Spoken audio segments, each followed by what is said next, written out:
Commander George Bailey stood at the viewport of the Earth Defense Force vessel, Northern Star, his weathered face illuminated by the distant glow of Neptune. 20 years in space had taught him to trust his instincts, and right now, those instincts were screaming that something was wrong. "Commander," Lieutenant Olivia Martinez called from her station.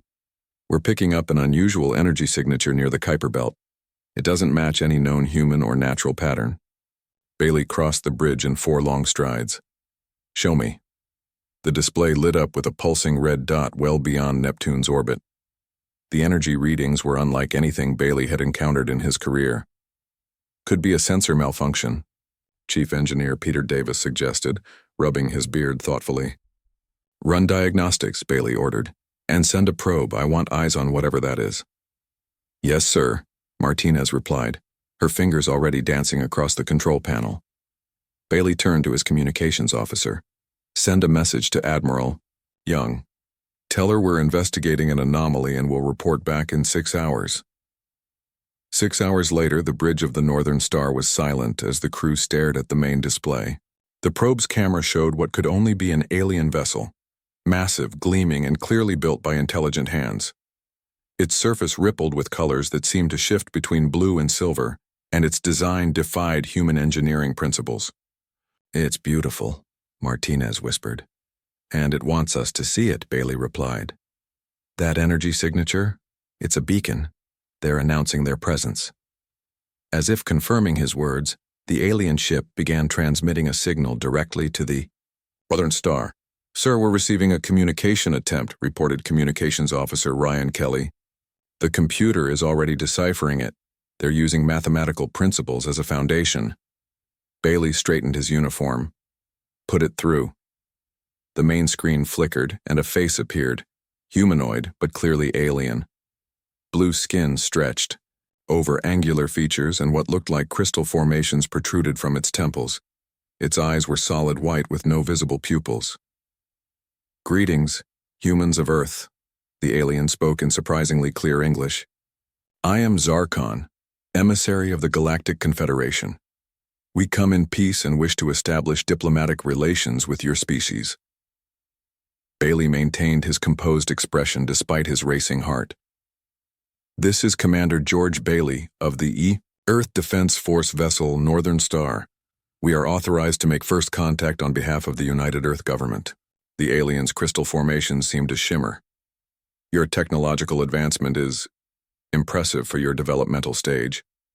We would like to invite a delegation to our vessel for formal talks." "We would be honored," Bailey replied diplomatically. "However, protocol requires me to notify my superiors first."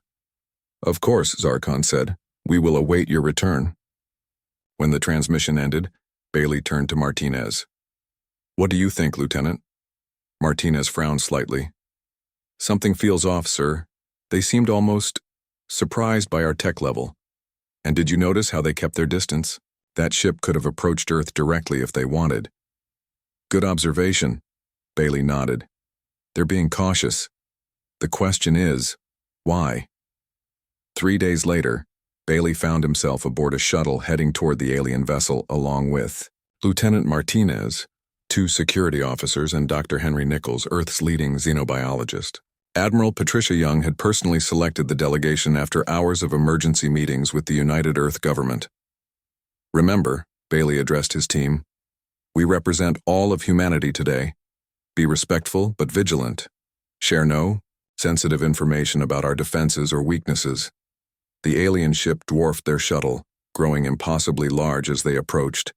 What had seemed like a single vessel from a distance revealed itself to be a complex structure of interconnected modules, each the size of a small city. "My God," Dr. Nichols whispered. "Their engineering is centuries beyond ours." A opening appeared in the hull, and light guided their shuttle into a cavernous docking bay. When the team disembarked, they were greeted by Zarkon and 3 other aliens of similar appearance. "Welcome aboard the Harmony," Zarkon said with a slight bow. "Please follow me to the conference chamber." They walked through corridors that seemed to shift and rearrange themselves. Bailey noted how the aliens maintained a careful distance from the humans, never coming closer than necessary. It wasn't fear exactly. but something close to it. The conference chamber was a dome-shaped room with a circular table at its center. As they sat down, holographic displays activated around them, showing images of Earth and its colonies. "You have been watching us," Bailey stated rather than asked. "Yes," Zarkon admitted. "The Confederation has observed Earth for several centuries. Your rapid technological development is unique." Dr. Nichols leaned forward. "Why contact us now?" Zarkon's crystal formations darkened slightly. "Because we need your help. The galaxy faces a threat that only humans may be able to counter." "What kind of threat?"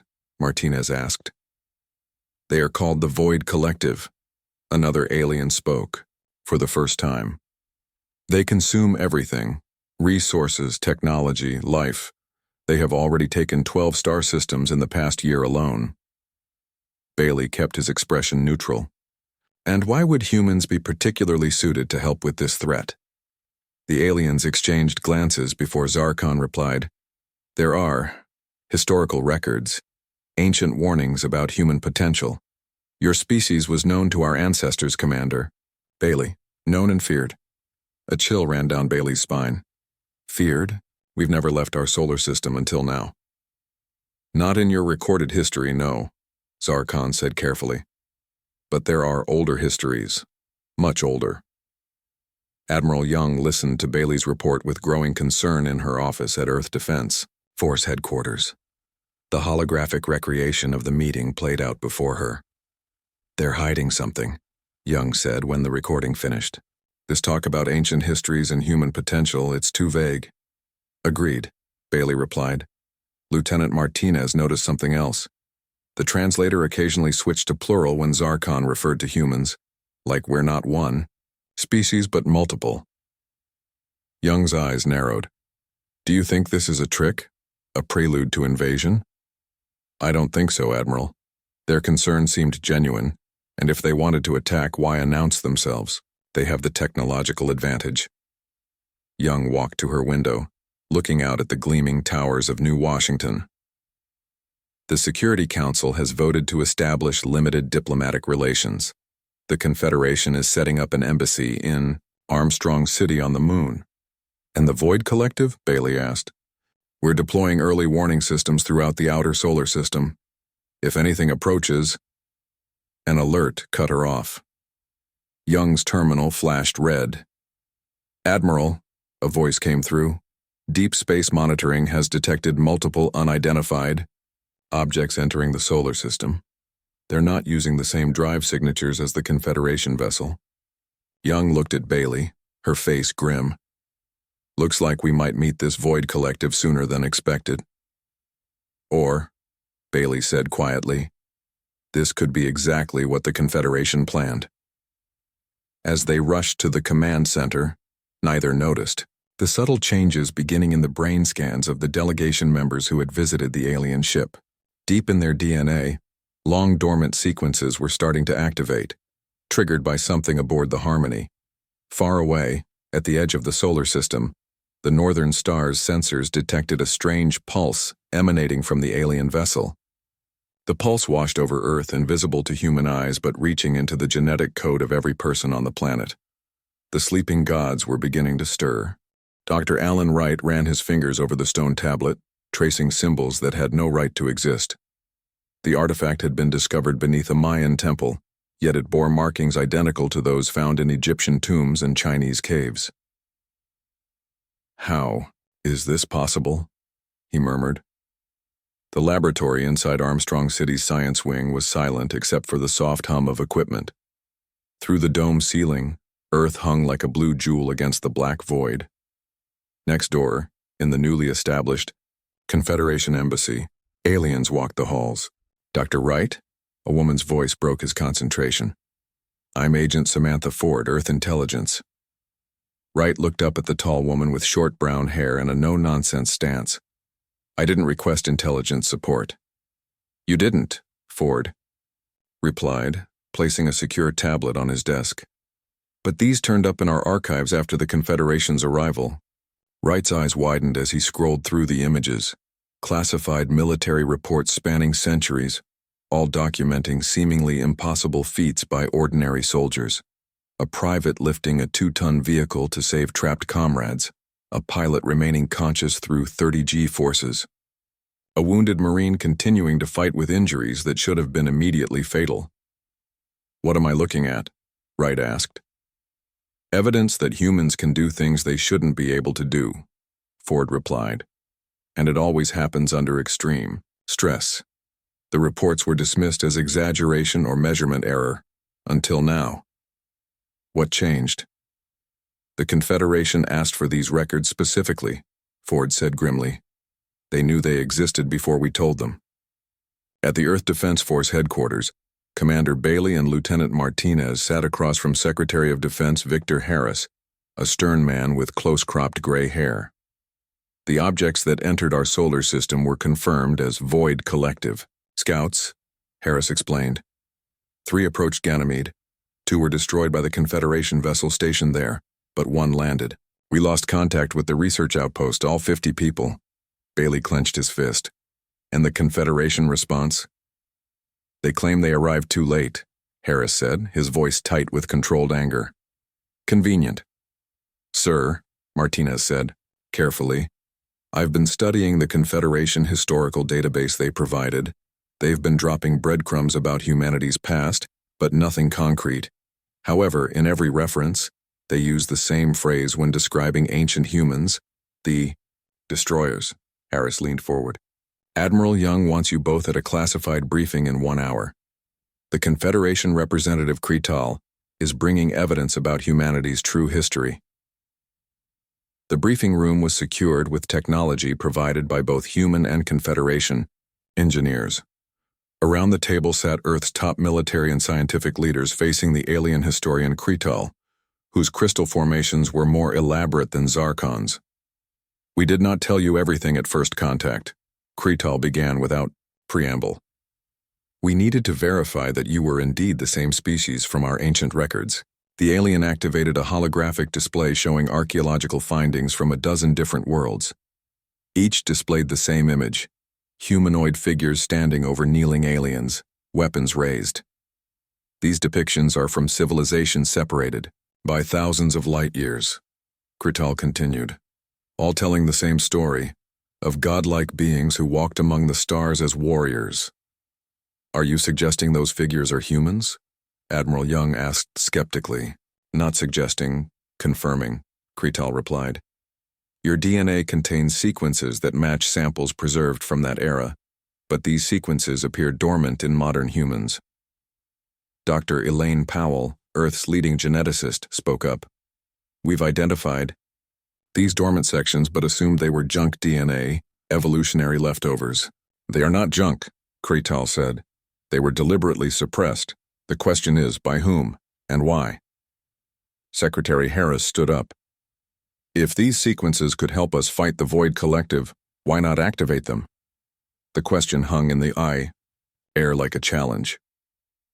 3 days later, in a secure facility beneath the Rocky Mountains, Major Frank Diaz watched Dr. Powell prepare the injection that would change his life, and possibly human history. "You understand the risks?" Powell asked. The 5 volunteers who underwent partial activation showed increased aggression, territorial behavior, and disturbing dreams." Diaz nodded. "I'm a soldier, Doctor. If there's something in my DNA that can help us fight these invaders, I want it switched on." Powell looked at him with concern. "This will be the first full activation. The Confederation scientists are extremely nervous about this procedure." "I notice they're watching from behind 3 feet of reinforced glass," Diaz said with a grim smile. The injection burned like fire in his veins. For several seconds, nothing happened. Then pain exploded through every cell in his body. Diaz arched off the medical bed, restraint snapping like thread as his muscles contracted with newfound strength. Images flashed through his mind, stars seen from unfamiliar skies, battles fought with weapons beyond human understanding, faces of comrades long dead yet somehow familiar. His consciousness expanded, reaching for something just beyond his grasp. Then darkness. When he woke, Diaz knew he was different. He could hear conversations 3 rooms away, sense the electrical currents in the walls, feel the individual cells in his body repairing at accelerated rates. "How do you feel?" Powell asked, approaching cautiously. "Like I've been asleep my whole life," Diaz replied, his voice deeper than before. "And I've just woken up." On Ganymede, the nightmare continued. The Void Collective Scout had transformed the research outpost into something alien. Black crystalline structures grew from the buildings, and strange machinery pulsed with dark energy. Paul Winters, the outpost's communications specialist, huddled in a maintenance tunnel.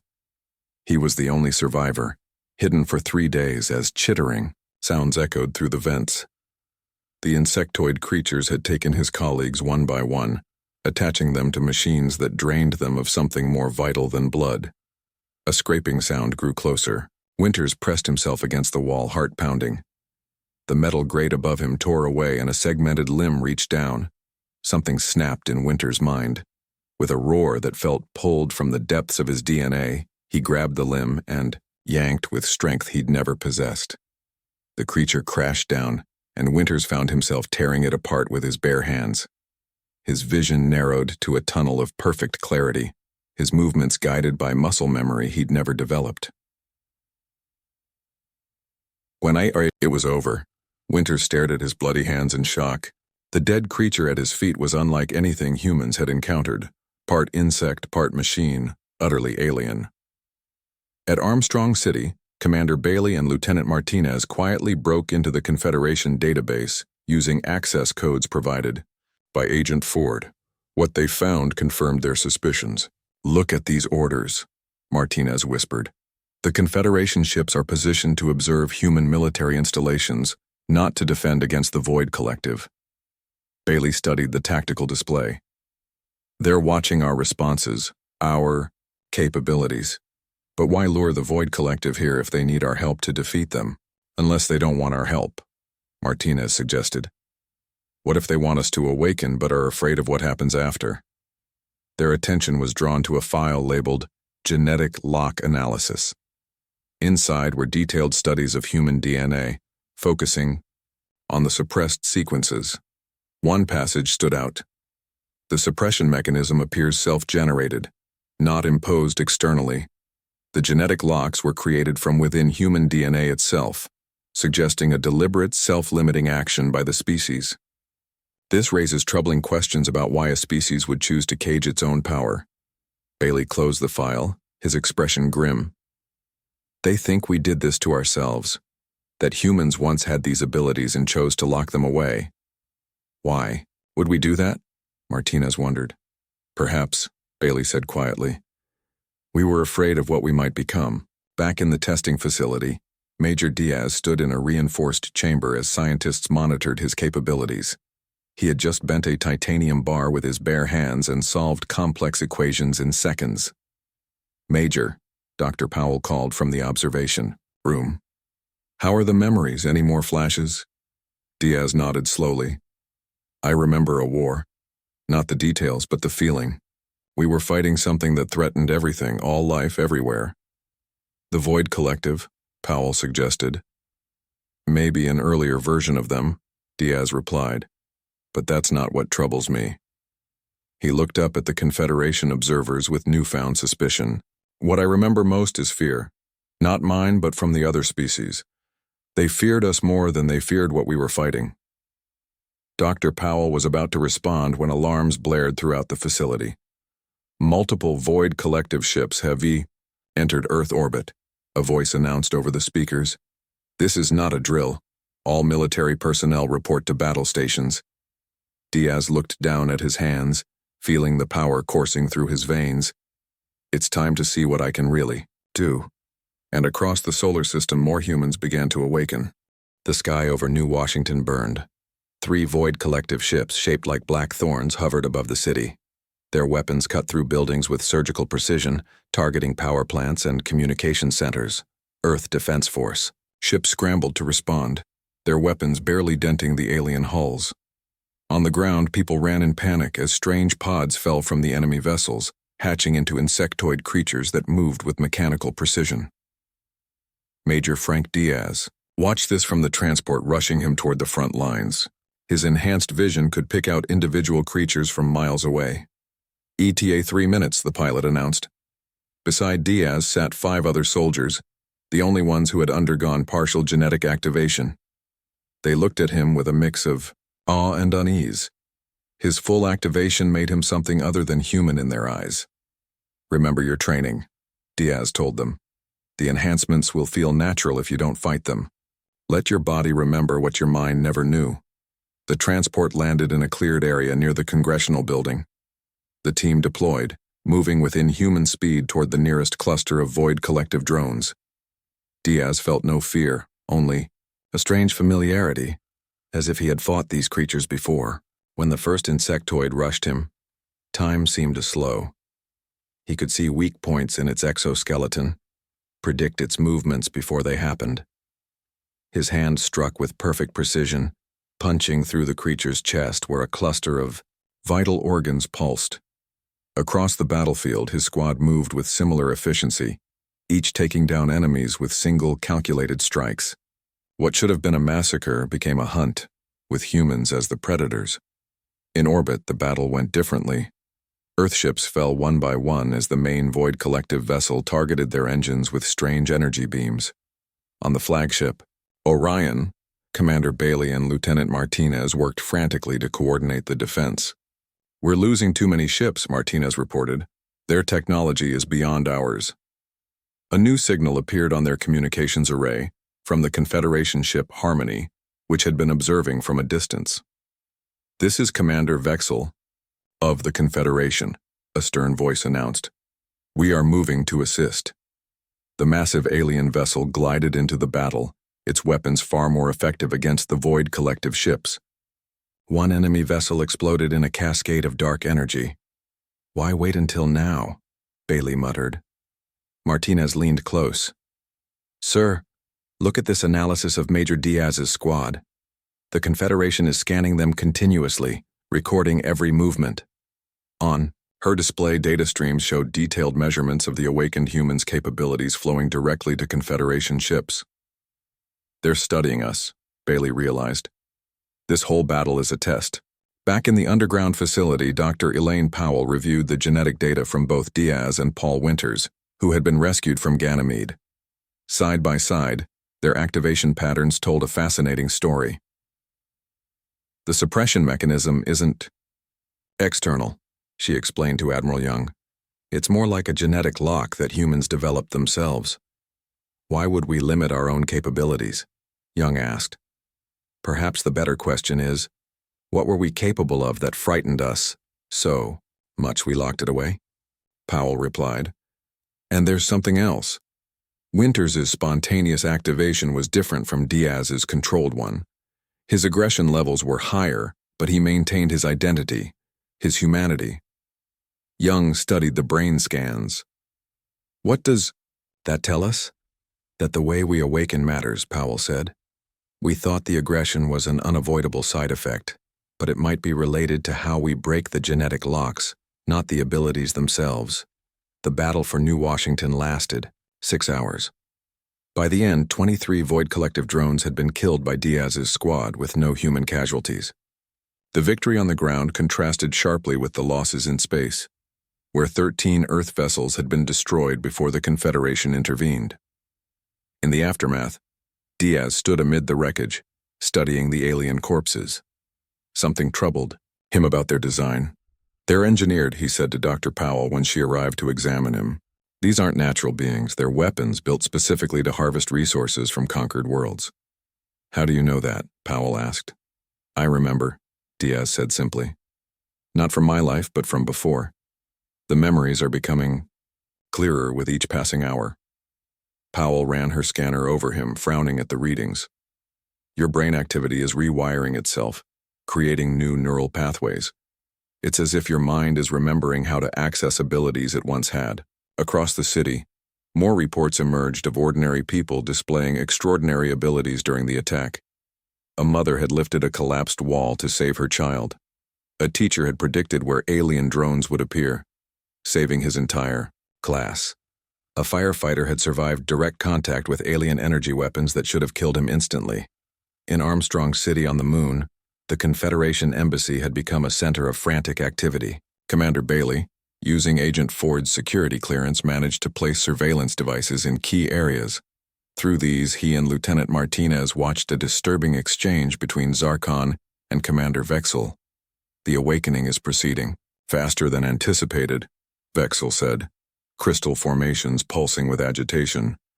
The attack triggered dormant sequences in hundreds of subjects.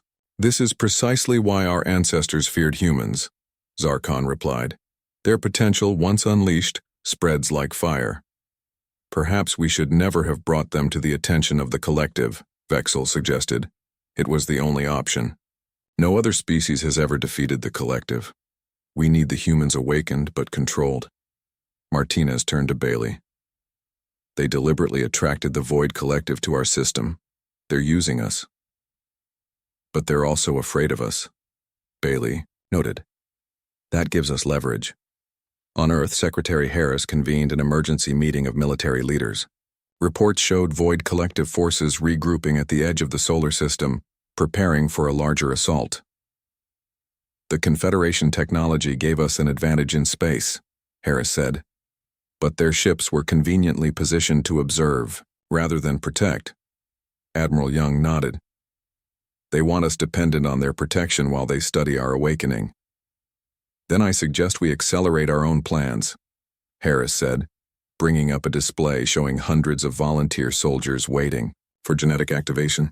"Dr. Powell has developed a new method that minimizes the aggression side effects. We can create our own force of awakened soldiers."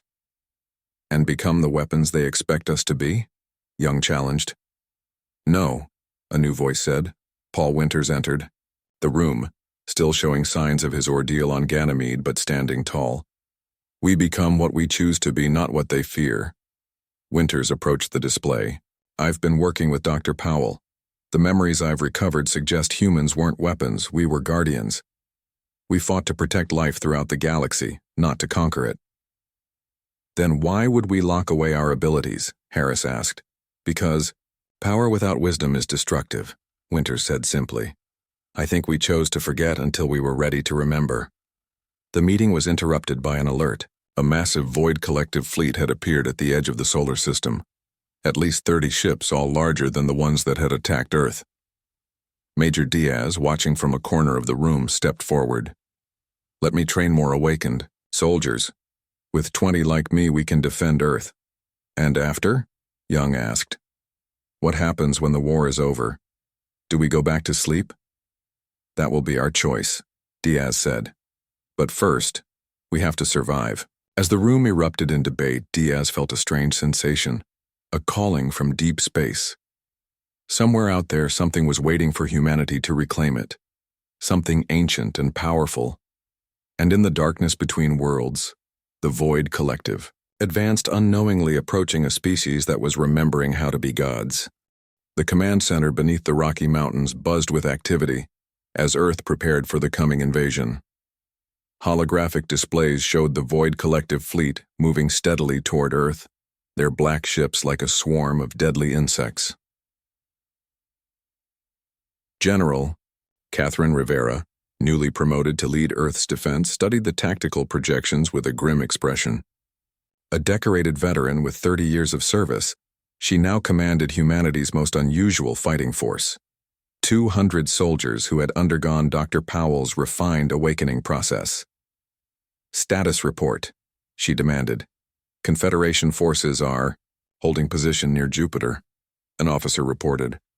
"They claim to be forming a defensive line, but they're staying well back from the approaching enemy." "And our special units?" Major Diaz stepped forward. "Alpha through Delta teams are fully operational, General.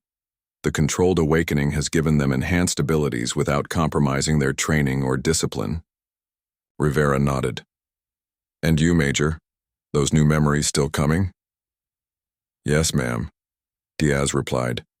"I remember more each day. I believe there's something important hidden in Saturn's rings. Something that belonged to us long ago." Rivera raised an eyebrow but was interrupted by a priority communication. The main screen lit up with Admiral Young's face. "The Confederation Supreme Council member Zelar has arrived," Young reported. "They're requesting an immediate meeting." An hour later, Earth's highest officials gathered in a secure conference room. Zelar, an imposing figure with elaborate crystal formations covering most of their blue face, stood before them. Unlike other Confederation members, Zelar showed no fear of humans, only deep respect. "I come to offer truth," Zelar began, "before it is too late." The alien activated a holographic display showing galaxy-wide star charts with spreading darkness. "The Void Collective has already consumed 1/3 of the known galaxy," Zelar continued. "Confederation forces are failing on every front. Earth is not merely one battlefield, it is our last hope." "Why us?" Rivera demanded. "Because you have faced them before," Zelar replied. "Humans were not weapons as some among us feared. You were guardians, protectors of all sentient life against forces that sought to extinguish it." The hologram shifted to show ancient battles. Humanoid. Figures wielding energies that defied understanding, standing against waves of darkness. Millions of years ago, the previous incarnation of the Void Collective nearly destroyed all life. Only humans with abilities far beyond any other species managed to defeat them. But the cost was terrible. "What cost?" Secretary Harris asked. "The war changed you," Zelar said simply. "With each victory, you grew more powerful, but also more distant from your original nature. Some began to fear that you might become like the enemy you fought." Diaz stepped forward. "So we chose to forget, to lock away our power until we evolved, the wisdom to use it responsibly." "Yes," Zelar confirmed. "You scattered across the stars, returning to your homeworld without memory of what you had been. You encoded a failsafe that only when truly needed would your potential begin to reawaken." In orbit around Saturn, Commander Bailey and Lieutenant Martinez guided the Earth vessel Valiant through the planet's rings, following coordinates provided by Major Diaz's recovered memories. "There," Martinez said, pointing to a dark object, embedded in the ice. "It doesn't match any known composition." Bailey maneuvered the ship closer. "Whatever it is, it's huge, at least 5 kilometers long." As they approached, the object began to glow with soft blue light. Patterns appeared on its surface, responding to the human presence. "It's scanning us," Martinez realized. Suddenly, their communication system activated without command. Genetic verification confirmed, an artificial voice stated in perfect English. "Welcome home, Guardians." Back on Earth, as Zelar continued explaining humanity's true history, alarms blared throughout the command center. "The Void Collective fleet has increased speed," an officer reported. "They'll reach Earth in 6 hours. General Rivera turned to her staff. "Deploy all conventional forces. Special units will hold in reserve until we understand what we're truly dealing with." Rivera faced Zelar. "You lured them here because you believe only we can stop them. What aren't you telling us?" "The collective is not merely seeking resources," Zelar admitted. "They seek you specifically. They remember their ancient enemy and wish to ensure you never fully awaken." Near Saturn, the massive object had revealed itself to be an ancient, human battle station. Inside, Bailey and Martinez walked through corridors that lit up as they passed. "This technology is beyond anything we've ever seen," Martinez marveled. "Yet it feels familiar somehow." They reached a central chamber where a floating sphere of energy pulsed with swirling colors. "Greetings, humans," the sphere spoke. "I am Guardian Interface Alpha, created by your ancestors to await your return." "What is this place?" Bailey asked. "This is the Remembrance," the interface replied. "One of 7 stations hidden throughout your solar system. When activated together, they will restore what was freely given up. Not just power, but purpose." "We need that power now," Martinez said urgently. "Earth is under attack." "The awakening cannot be forced," the interface cautioned. "It must be chosen freely, with full understanding of what it means." The Void Collective struck with overwhelming force. 30 ships descended on Earth, their weapons tearing through the planet's orbital defenses. Conventional forces fought bravely, but were hopelessly outmatched. On the ground, General Rivera deployed her awakened soldiers strategically around major population centers. Major Diaz led Alpha Team in defending New Washington as insectoid drones poured from landing craft. The awakened soldiers moved with impossible speed and strength, tearing through alien ranks. Diaz himself became a blur of motion, each strike precise and devastating.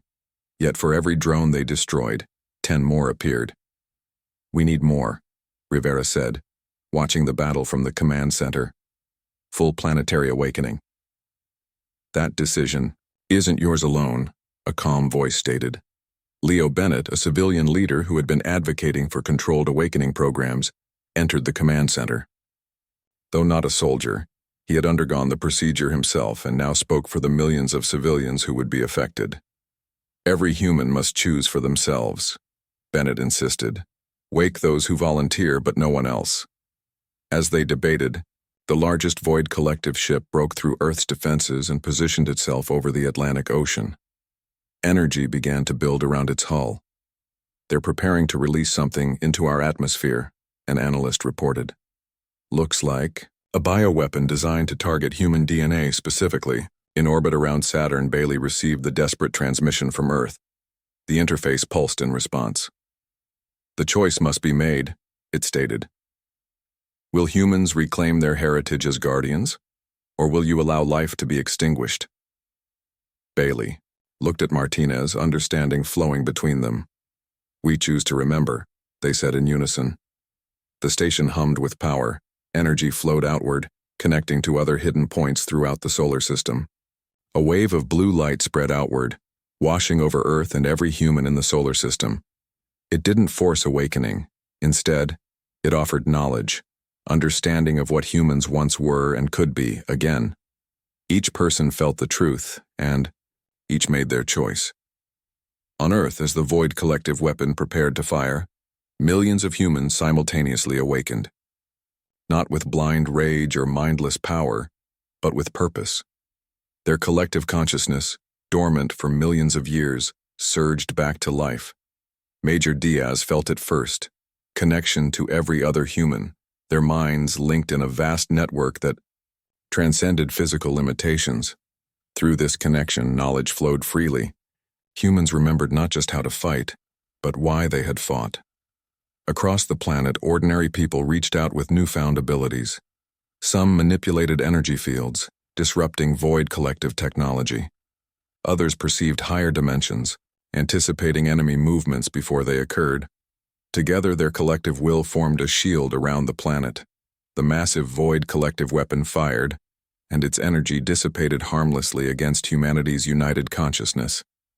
In space, Commander Bailey and Lieutenant Martinez activated the ancient battle station's defensive systems. 6 other stations throughout the solar system responded in kind, their combined power far beyond anything the Void Collective could withstand.